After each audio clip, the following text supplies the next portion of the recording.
Hello and welcome. It's Monday. We are back with a new episode of Truth Be Told Minuteman Report. This is Robert Hensley, your Truth Be Told Minuteman, coming to you live from the bunker. We are talking today about, there's some weird stuff going on, right? Right? All eyes are on the sky. So this is what we're talking about. It's kind of the only thing that most people are thinking about at the moment. Over the past week and over the weekend especially, unidentified aerial phenomena, UFOs, or UAPs as the government is calling them now, being shot down over the United States or over North America. So a lot of craziness. We know from reports previously that there was a Chinese spy balloon, or allegedly spy balloon, that had transversed the country over the course of a week, started on the West Coast, and then ended up being shot down over South Carolina or North Carolina. And then Saturday we had, was it Saturday? Yeah, Friday or Saturday there was an unidentified aerial phenomena that gets shot down in Alaska. Then on the U.S.-Canadian border on Saturday, they shoot down another UAP in Lake Huron. And then yesterday over Lake Michigan, they shoot down another. And in the course of all of this happening, at some point a UFO or a UAP appears over Montana, and Montana becomes a no-fly zone. So what's happening? People are questioning whether or not this is alien. The government is saying no, that these are absolutely aircraft or vehicles or some sort of craft that are made here on Earth, although some of them don't seem to have any propulsion systems, while others do seem to be able to be steered, right? Because apparently the spy balloon from China, or the alleged spy balloon from China, did have some navigational tools. It was able to kind of move and be steered remotely. And so so there's a lot of stuff. Oh, Scott lives in Michigan, close to the Selfridge Air Base. Thanks for listening, Scott. And so people are wondering what's the deal. We don't really know, right? No one's telling us. So we know that laws have changed. Things have been kind of enacted where the Pentagon and government agencies now have to be a little more transparent in their investigation of UAPs, of unidentified aerial phenomena. So we're hearing about that more. We know also from reports from NORAD that these outdated kind of radar sensors and things that had initially not picked up the spy balloon from China have been updated or upgraded now, so that they are looking for these smaller crafts and these things that in the past could have gone undetected. So we're hearing about it more now because they're seeing more of it now, which leads us to then question, what were we missing before? What didn't we know was coming over before now? Some people are wondering if this is just a way of, is somebody out to cause mass hysteria? I think if someone was really out to cause mass hysteria, I think they would probably be telling us more. They would really be kind of filling us in on, this craft was from this place and it had this and it had the capabilities of doing this. And right now they're just saying it was shot down. We've collected the debris. Now we're going to investigate and see what the capabilities of these craft were. And then also people who are on the pro UFO kind of side of things are like, of course it's the United States where they're shooting them down rather than trying to make contact. And we know from reports, again, from what we're being told, that the reason they were shot down, especially the one in Alaska and the one over Lake Michigan, is that they were flying 40,000 feet below the alleged Chinese spy balloon, which was at 60,000 feet. These were at 20,000 feet. So they were actually were endangering commercial air travel, right? So they were potentially in the path of commercial airliners.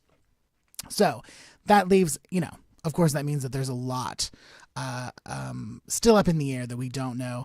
But then the question becomes, and this, it's me kind of going off on a little bit of a conspiracy tangent, which I don't normally do, but I'm gonna throw this out there because while all eyes are on the sky, right?